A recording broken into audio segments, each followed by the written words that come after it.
হাসপাতালের এক বিলেই কিন্তু শেষ হতে পারে আপনার 10 বছর বা 20 বছরের সারা জীবনের সঞ্চয়। তাই আমরা বলি আগে প্রোটেকশন, তারপর গোল বেস প্ল্যানিং। আপনি কি গোল বেস প্ল্যানিং শুরু করতে চান?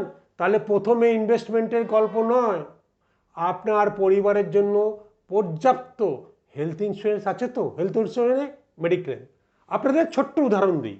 ধরুন আমরা বা আপনারা সমগ্র বাঙালি আমরা কষ্ট করে টাকা জমাই। ধরুন আপনি 10 লাখ টাকা জমিয়েছেন কষ্ট করে, ওই টাকাই তো আপনার ভবিষ্যতের ভরসা। হ্যাঁ, না না, আমাদের সবাইকারই।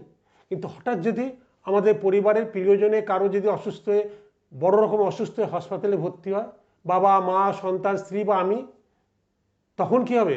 হাসপাতালে আজকের ডেটে কত খরচ হয় জানেন তো? সব থেকে হাসপাতালের কস্টের ইনফ্লেশন সব থেকে বেশি বেড়েছে, 14%-এর ওপরে। আজকে যদি ধরুন একটা 10 লাখ টাকার বিল হয়, আপনার ব্যাংকে জমানো আছে 10 লাখ টাকা, বেরিয়ে গেল অনেক কষ্টের টাকা। তারপর কয়েক বছর পর আবার একটা কারো বড় চিকিৎসার প্রয়োজন হলো, আবার সঞ্চয় ভাঙতে হবে, আবার 10 লাখ বেরিয়ে গেল। তাহলে আপনি সম্পদ তৈরি করবেন না মেডিকেল এমার্জেন্সিতে সেই সম্পদ কেড়ে নেওয়ার জন্য আপনি ছেড়ে দেবেন? এবার একই ঘটনা অনুভব করুন। আপনি ধরুন আমি সময় মতো একটা হেলথ ইন্স্যুরেন্স নিয়েছি, ধরুন 10 লাখ টাকা ব্যাংকে রাখা আছে, তার থেকে আমার কিছু আয় হয় বা রোজগার করছি ছেড়ে দিলাম। যদি রোজগার না করে কিছু আয় হচ্ছে, সেই আয় থেকে ইন্টারেস্টটা থেকে আমি আমার হেলথ ইন্স্যুরেন্সের প্রিমিয়াম দিয়ে দিলাম। 10 লাখের কত ইন্টারেস্ট হয় আপনি জানেন? তারপর আবার হাসপাতালে বিল 10 লাখ টাকা এলো, তাহলে কে আমার এই খরচাটা দেবে? হাসপাতালে হেলথ ইন্স্যুরেন্স দেবে, মেডিক্লেম দেবে। তাহলে কি আমার যে 10 লাখ টাকাটা ব্যাংকে জমানো ছিল সে টাকাটা নষ্ট হবে না হবে না? থাকবে। যদি হেলথ ইন্স্যুরেন্স করা না হয় তাহলে 10 লাখ টাকাটা চলে যাবে হাসপাতালের বিলে।